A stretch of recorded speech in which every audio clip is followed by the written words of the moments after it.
Hi, எப்படி இருக்கீங்க? நல்லா இருக்கீங்களா? நீங்கள் உங்கள் நேம்? நீங்களா மூவிஸ் பிடிக்குமா உங்களுக்கு? கண்டிப்பாக எல்லாத்துக்கும் மூவிஸ் பிடிக்கும். என்கிட்ட பார்த்தீங்கன்னா தெரியும், இதில் 100 மூவிஸ் இருக்குது.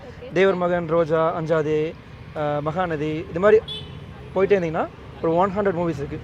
நீங்கள் எந்த மூவி ஓப்பன் பண்ணாலும் சரி, அந்த மூவியோட பிக்சர் தெரியும். ஓகேங்களா? இப்போ நீங்கள் என்ன பண்ணுறீங்கன்னா, ஏதாச்சும் ஒரு மூவி நீங்கள் ஓப்பன் பண்ணிக்கோங்க. ஓப்பன் பண்ணி அந்த பிக்சர் பார்த்துக்கோங்க, அந்த நேம் ஞாபகம் வச்சுக்கோங்க, உங்கள் ஃப்ரெண்டுக்கு காமிச்சிக்கோங்க.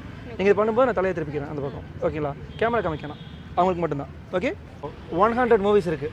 நீங்கள் எந்த மூவி வேணால் திங்க் பண்ணிக்கலாம். அது எனக்கு தெரிய சான்ஸ் இருக்கா? சான்ஸே கிடையாது. இதான் ஃபர்ஸ்ட் டைம் மீட் பண்ணுறோம். 2 பேருக்கு மூவி ஞாபகம் இருக்குங்களா? இப்போ அந்த மூவி உங்கள் மைண்டில் பிக்சர் பண்ணிக்கோங்க. ஓகேங்களா? ஸோ உங்கள் மூஞ்சியில் ஸ்மைல் இல்லை, அதனால் இது வந்து ஒரு கைண்ட் ஆஃப் ஒரு ஹாரர் மூவி அந்த மாதிரி நினைக்கிறேன். டஸ் மேக் சென்ஸ்? இப்போ உங்கள் முன்னாடி ஒரு ஒயிட் போர்டு இருக்குன்னு நினச்சிக்கோங்க, ஸ்க்ரீன் இருக்கிற மாதிரி. அந்த ஸ்க்ரீனில் அந்த மூவியோட நேம் வர மாதிரி நினச்சிக்கோங்க பெருசாக. ஓகேங்களா? On count of 3, 2, Ratsasan.